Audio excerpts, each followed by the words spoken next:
एक पग में पाताल नाप लिया और दूसरा पग कहां गया भगवान वामन का? ब्रह्मलोक। और जैसे ही भगवान का पांव ब्रह्मा जी के पास गया सत्यलोक को नापने, तो ब्रह्मा जी ने भगवान नारायण के अंगूठे को धुल लिया, कमंडल का पानी लिया और अंगूठा धुला और धुल के वह चरणामृत अपने कमंडल में डाल लिया।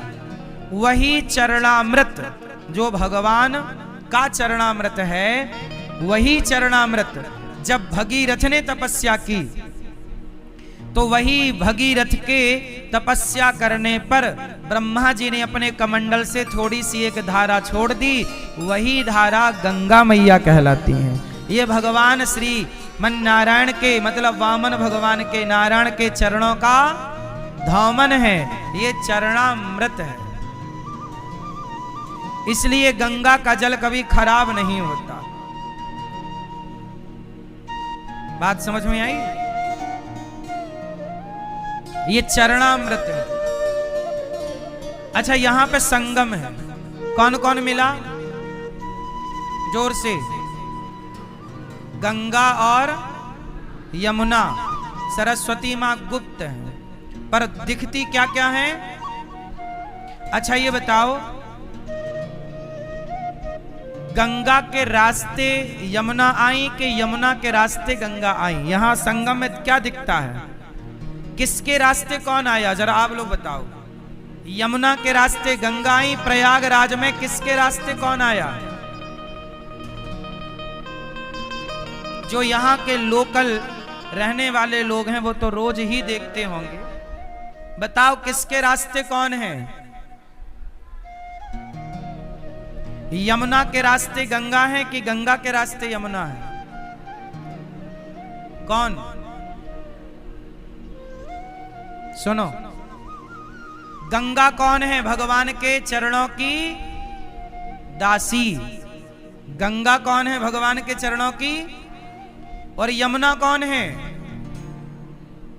हैं? यमुना है भगवान कृष्ण की पत्नी। जरा ध्यान से सुनिएगा।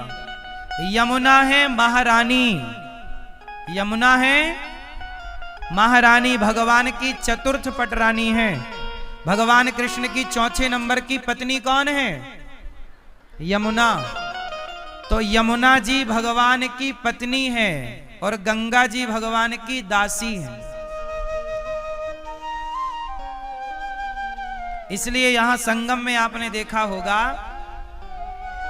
तो यमुना जी जा रही थी तो गंगा आई।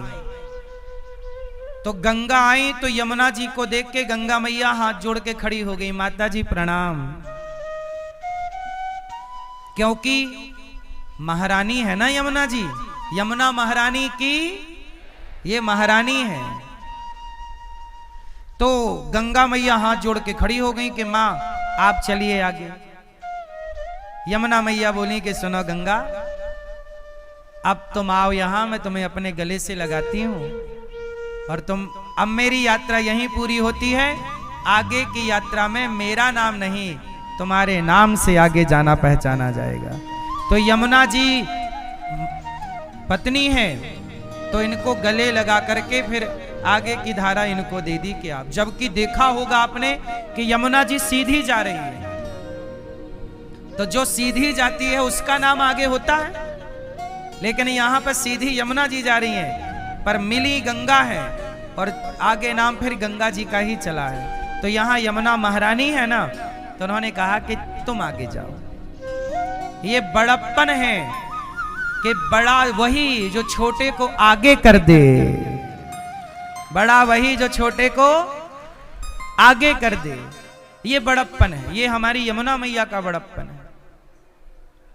तो यमुना जी भगवान की पत्नी है और गंगा जी चरणों से निकली दासी, इसलिए यहां पे संगम है। तो ये पावन चर्चा है। ये यमुना जी वृंदावन से होती हुई आई हैं। भगवान स्नान करते थे, गोपियां स्नान करती थी, वही बहता हुआ जल संगम में आता था। तो ये पावन प्रयागराज है जहां संगम है। और आपको यहां से ये सीख लेनी है कि बड़ा वो नहीं जो छोटे को पीछे कर दे, बड़ा वो है जो छोटे को भी आगे करके स्वयं पीछे रहे। ये बड़प्पन है और ये सीख यहां से हम सबको लेनी चाहिए।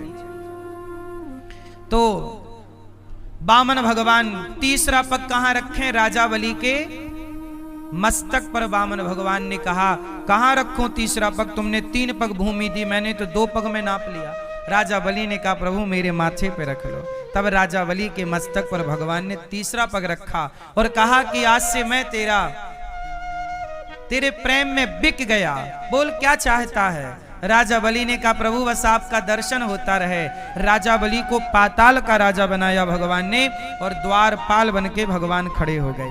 भगवान बिक जाते हैं भक्तों के आगे, द्वारपाल बन गए वामन भगवान। राजा बलि आए तो दर्शन, जाए तो दर्शन। लक्ष्मी जी को लगा कि मेरे पति गए थे, आए नहीं, तो नारद जी बोले कि आपके पति को नौकरी मिल गई है,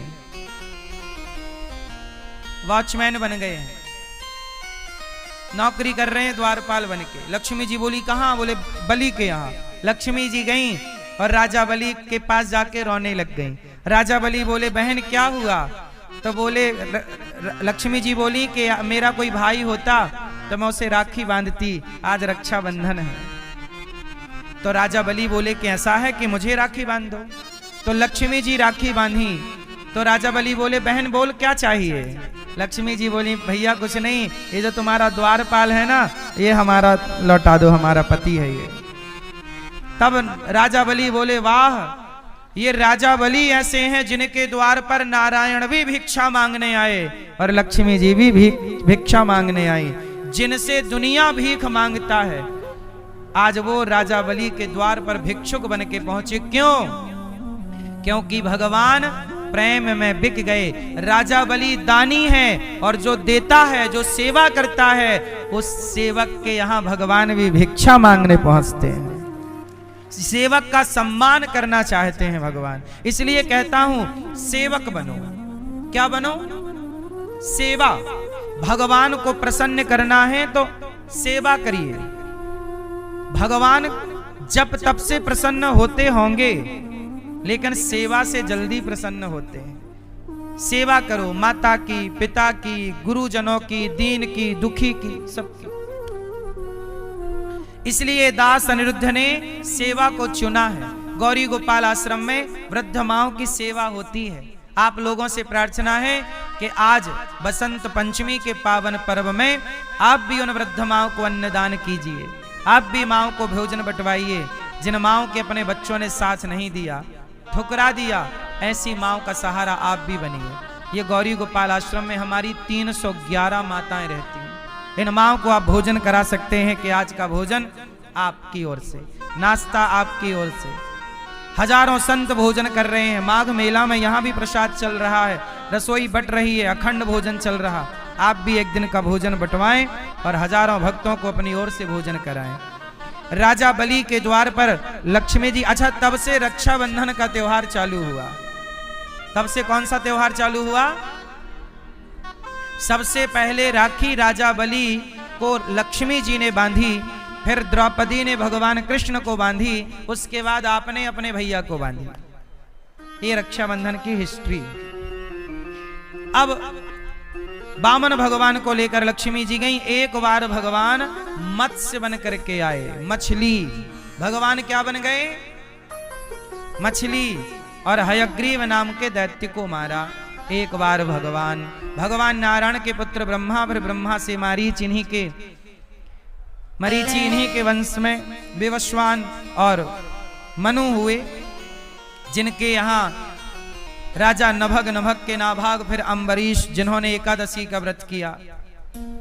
इन्हीं के वंश में गंगा मैया अवतरित हुई। फिर इन्हीं के वंश में सूर्य वंश में खटवांग, दीर्घबाहु, रघु, अज, फिर दशरथ जी सूर्य वंश में हुए। दशरथ जी के 3 पत्नियां हैं, कौशल्या माँ, कैकेयी माँ और तीसरी पत्नी का नाम माता सुमित्रा। दशरथ जी का बुढ़ापा आ गया, कोई संतान नहीं थी।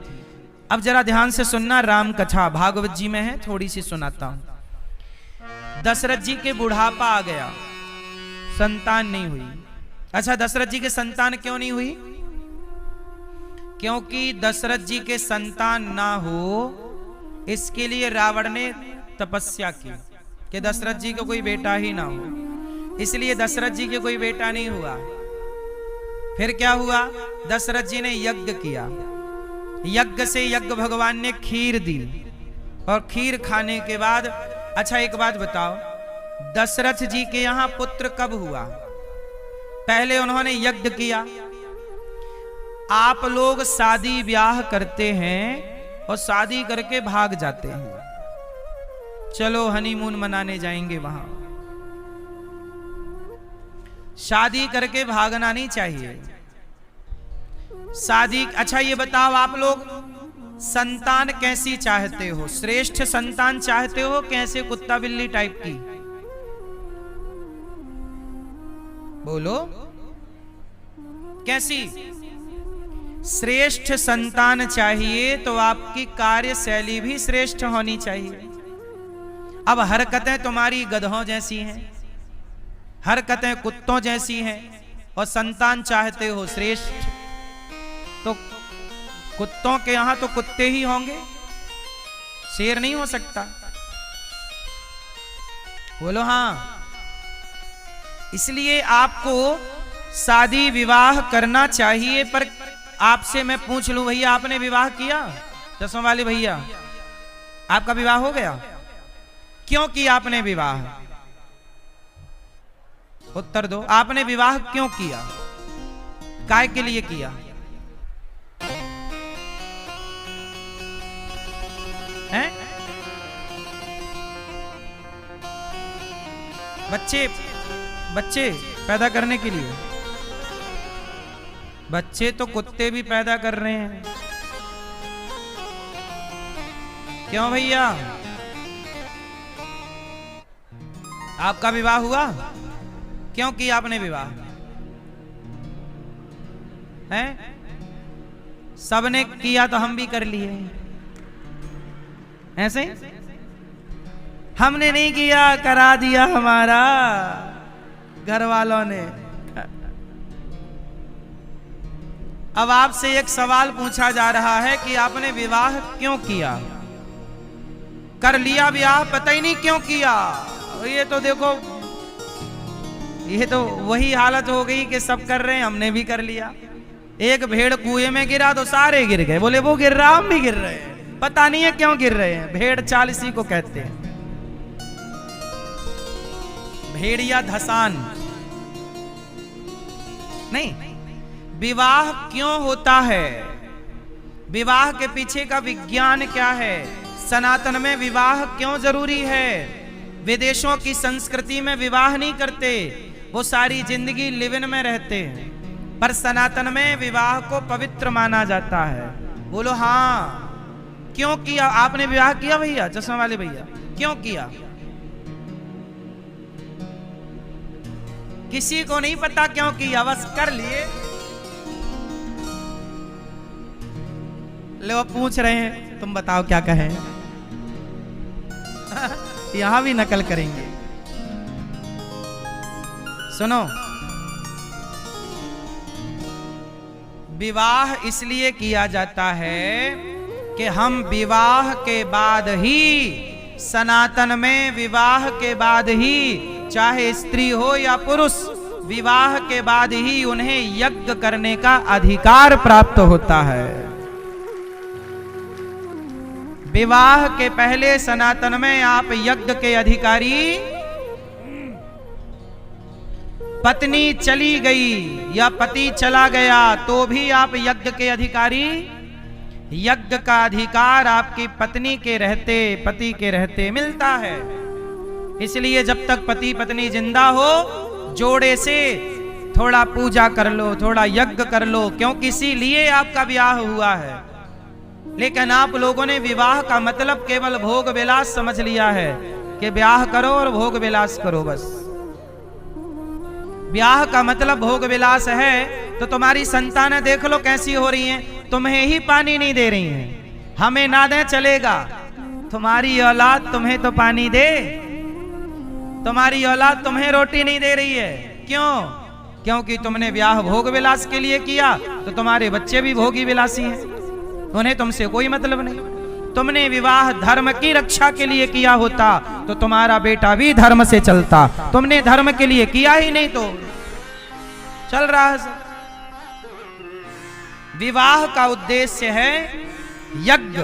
इसलिए आपने देखा होगा सनातन में जब विवाह होता है तो विवाह में सबसे पहले मंडप गाड़ा जाता है। मंडप क्या है? वो यज्ञ है, यज्ञ की तैयारी। जब कोई भी यज्ञशाला बनती है तो मंडप बनता है कि नहीं, घास का। ऐसे विवाह में भी मंडप बनता है और नीचे हवन कुंड होता है। और जब आपका विवाह होता है तो आचार्य जी, पंडित जी स्वाहा स्वाहा आहुति डलवाते हैं कि नहीं तुमसे, पति पत्नी से आहुति डालो और उसी यज्ञ कुंड की परिक्रमा करो। वो यज्ञ था जो विवाह में हुआ था, वो यज्ञ था। लेकिन आप लोगों ने उस यज्ञ को भी मजाक बना रखा है। आजकल लड़की का बाप अपनी बेटी का ब्याह करता है तो शराब का ठेका खुलवा देता है, आओ बारातियों पियो। बेटी का बाप करता है कि नहीं शराब की व्यवस्था आजकल बारातियों के लिए? बोलो हाँ कि ना? हम सही कह रहे हैं गलत कह रहे हैं? आजकल बारात में बारातियों को लड़की का बाप शराब की व्यवस्था करता है कि नहीं? बोलो हाँ। अब लड़की के बाप से ये सवाल पूछो कि तुमने बेटी का ब्याह किया, यज्ञ कर रहे हो कि शराब का ठेका खुलवा रखे हो? और बाराती शराब पी के फिर तुम्हारी बेटी को आशीर्वाद देने मंच में पहुंचते, खुद गिर रहा है, खुद का होश नहीं है, और तुम्हारी छोरी को आशीर्वाद दे। इन गधों के आशीर्वाद से तुम्हारी बेटी सौभाग्यवती होगी?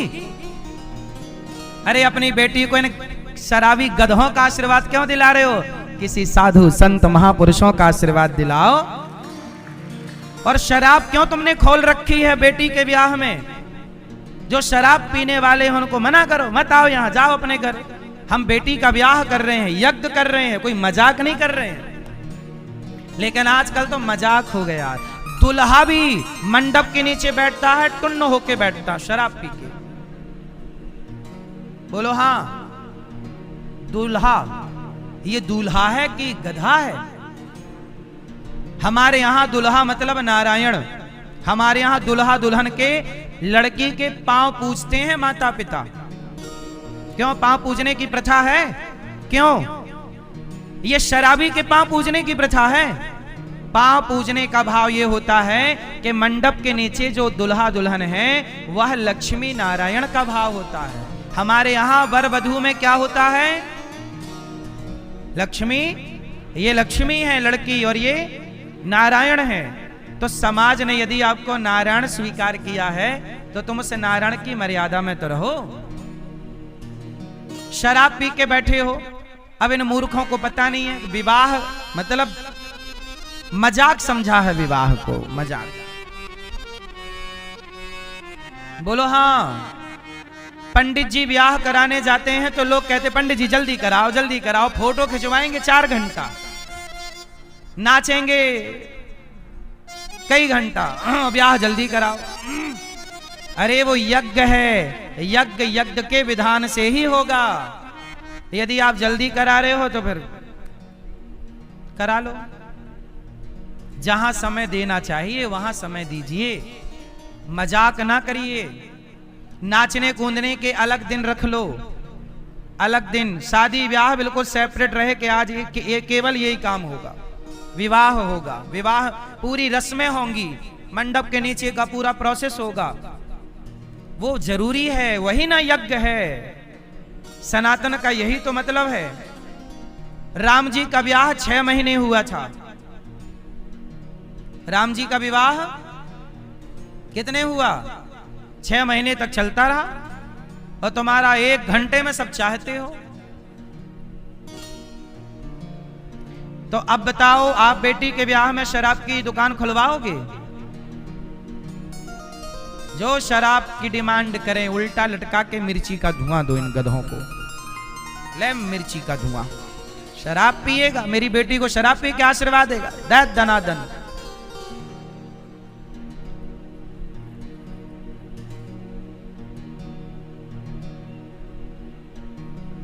तो आप लोग शादी करोगे शराब पी के तो नहीं करोगे, नशे में नहीं ब्याह करना।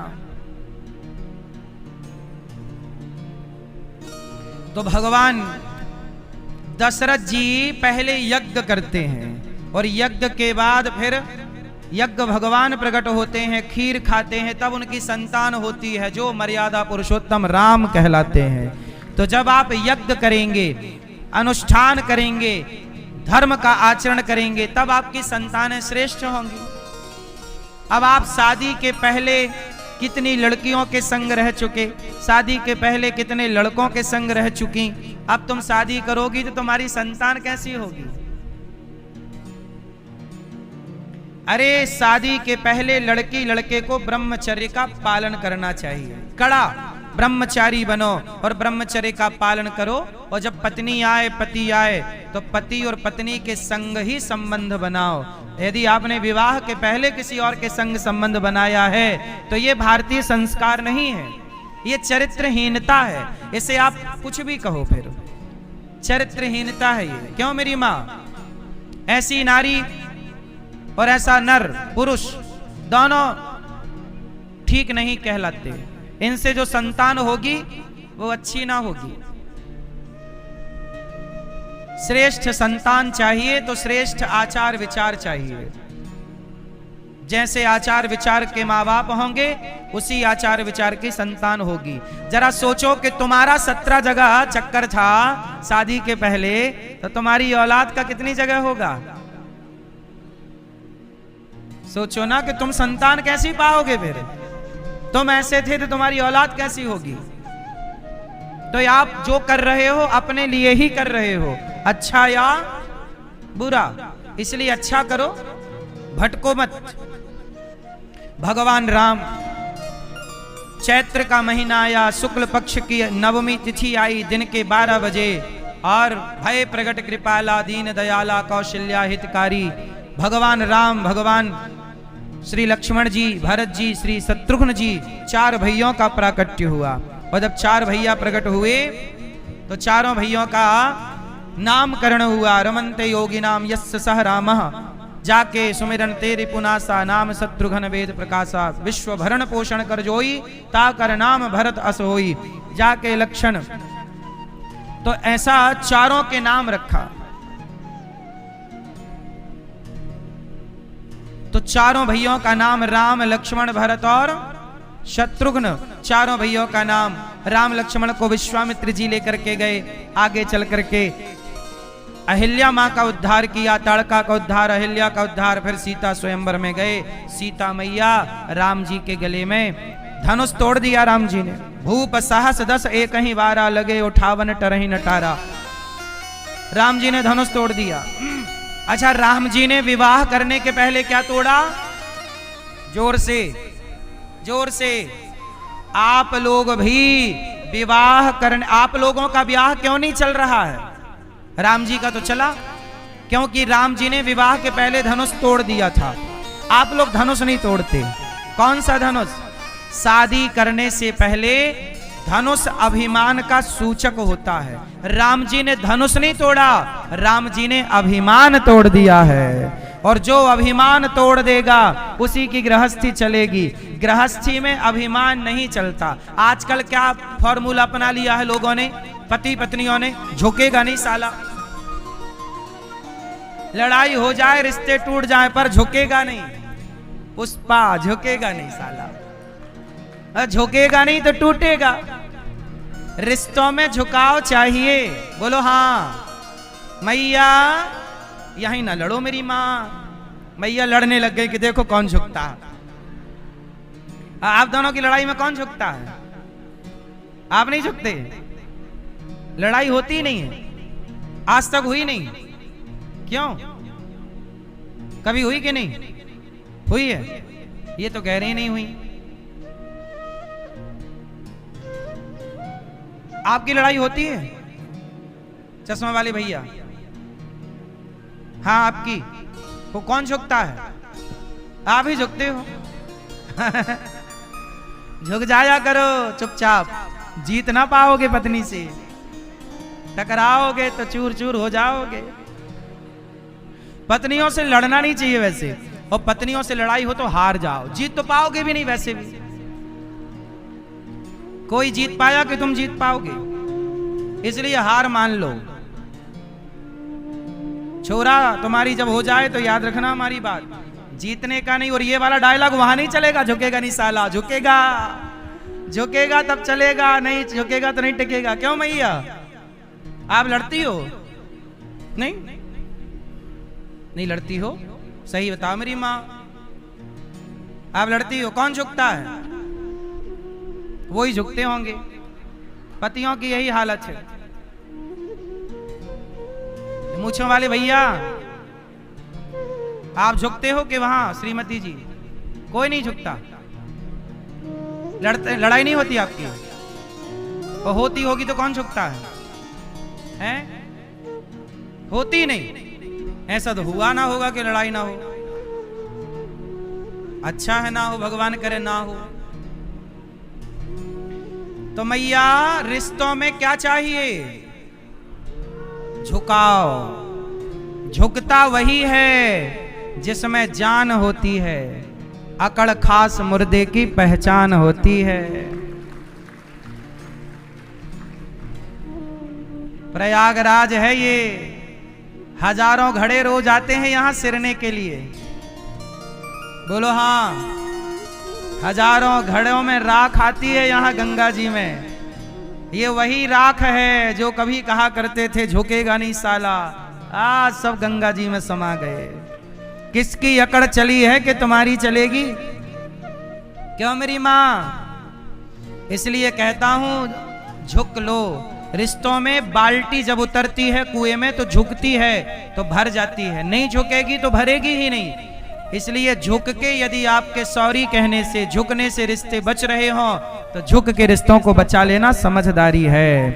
अकड़ समझदारी नहीं है। इसलिए झुकेगा नहीं साला ये सेंटेंस गलत है, इसके चक्कर में ना पड़ना, बर्बाद हो जाओगे। क्यों? झुकना पड़ता है, इस घमंड में ना रहना कि झुकेगा नहीं। बोलो हाँ। रावण जैसों की अकड़ समाप्त हो गई मैया, रावण जैसों की अकड़ समाप्त हो गई। तेरा क्या होगा रे कालिया?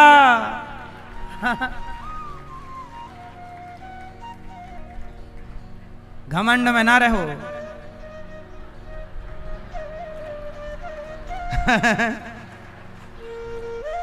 सही है। तो जीवन में क्या सीखोगे? झुकना।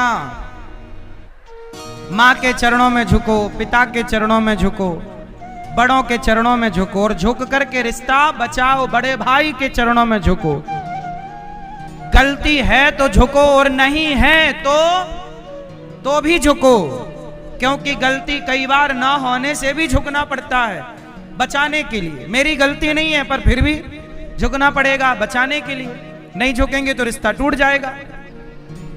भाई से लड़ाई हो गई, और भाई से लड़ाई हो गई, वो तो झुक नहीं रहा है, तो हम ही झुक जाएंगे तो बच जाएगा, वरना भाई का रिश्ता। तो झुकने से, आपके झुकने से बच रहा है, तो झुकना समझदारी है कि नहीं? समझदारी का परिचय देना चाहिए। तो भगवान राम धनुष तोड़ दिए फिर ब्याह किए। आप भी घमंड का धनुष तोड़ो और फिर ब्याह के बंधन में बंधो तो रिश्ता बिंदास चलेगा। घमंड अमंड त्याग, स्त्री भी घमंड त्याग दे और पुरुष भी घमंड। आजकल तलाक क्यों होते हैं? यही वही, बस झुकेगा नहीं साला, तलाक हो गया। ये कोई समझदारी नहीं है। राम जी ने धनुष तोड़ा, सिया जी आई माला पहनाने पर। राम जी थोड़ा लंबे थे, सीता जी बोली थोड़ा झुक लो राम। राम जी बोले नहीं।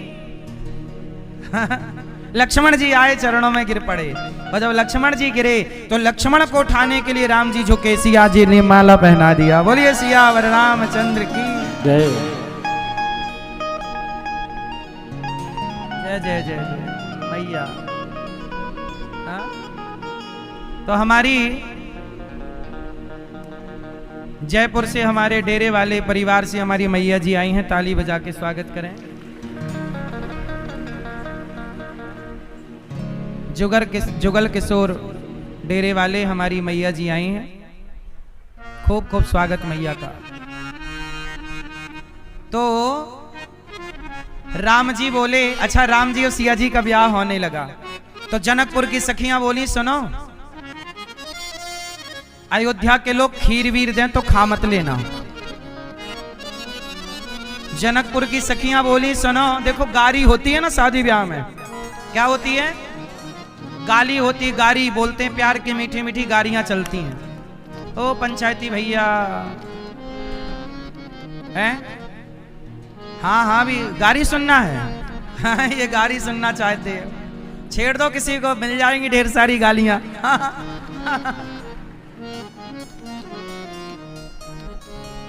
तो सीता जी और राम जी बैठे हैं मंडप के नीचे, तो मजाक कर रही हैं जनकपुर की सखियां, सुनो कोई अयोध्या के लोग खीर वीर दें तो खा मत लेना। क्यों? तो जनकपुर की सखियां बोली कि अयोध्या में तो जरूरत ही नहीं है बाप की, बोले खीर खाओ और बच्चे पैदा हो जाते हैं, ये खीर वाले हैं। अब लक्ष्मण जी को लगा कह रहे ये तो हमारे मजे ले रही हैं, बोले खीर खाने से बच्चे हो गए, ये गाली मजाक चल रही है। तो लक्ष्मण जी ने मोर्चा संभाला, सुनो मिथिला में घर वर मत खरीद लेना, प्लॉट मत खरीदना, क्योंकि प्लॉट खरीदोगे और बनाने के लिए खोदोगे तो एक छोरी मिल जाएगी। बोले हमारे यहाँ तो बाप की जरूरत नहीं है, यहाँ माँ बाप की कोई की जरूरत नहीं है, खुदाई करो और छोरी मिल गई। हाँ आज राम लक्ष्मण भरत शत्रुघ्न चारों दुल्हा बने, पर चारों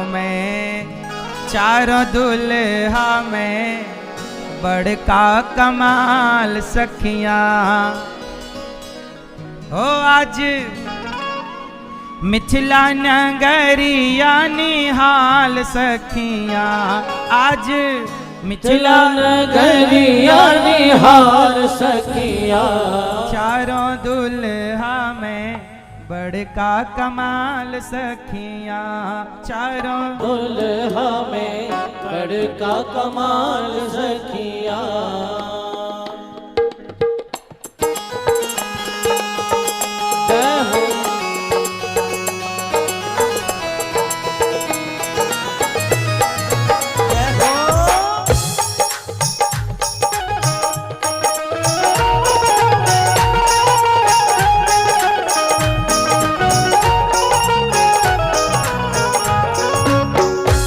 आज मिथिला नगरिया निहाल सखियां, आज मिथिला नगरिया निहाल सखियां, आज मिथिला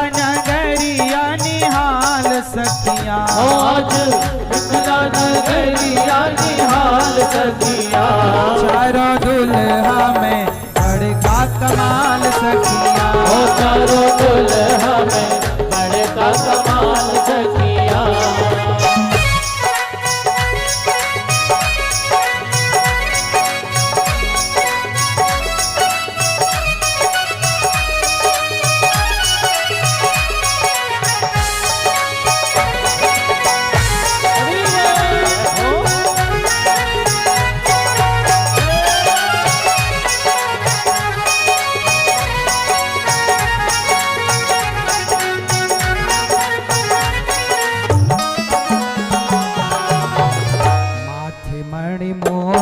कुंडल सोहे कनवा, मोरिया कुंडल सोहे कनवा, कारी कारी कजरारी जुल्मी नयनवा, कारी कजरारी जुल्मी नयनवा, लाल लाल चंदन सोहे भाल सखियां, लाल लाल लाल चंदन सोहे भाल सखियां।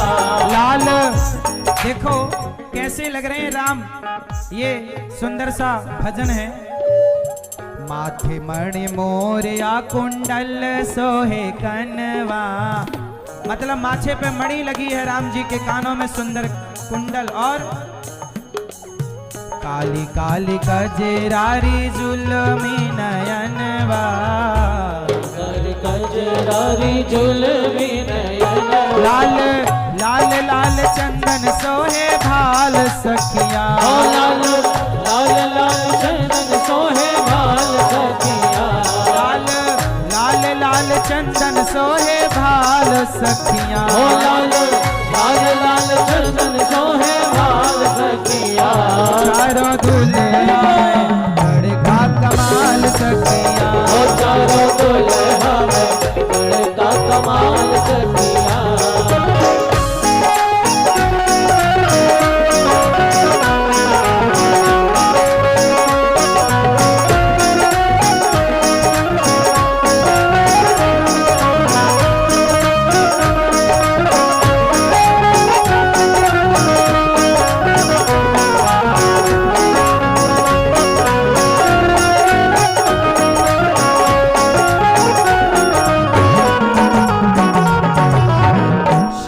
श्यामल गोरे गोरे जोड़िया जहान रे गोरे गोरे जोड़िया जहान रे कैसी है जोड़ी राम जी सांवले और सिया जी श्यामल श्यामल गोरे गोरे जोड़िया जहान रे श्यामल गोरे गोरे जोड़िया जहान रे अखिया न देखनी सुनली ने कान रे अखिया न देखनी सुनली ने कान जुग जुग जोड़िया ये जीवे बेमिसाल सखिया जुग जुग जोड़िया जीवे बेमिसाल सखिया जुग जुग जोड़िया ये जीवे बेमिसाल सखिया।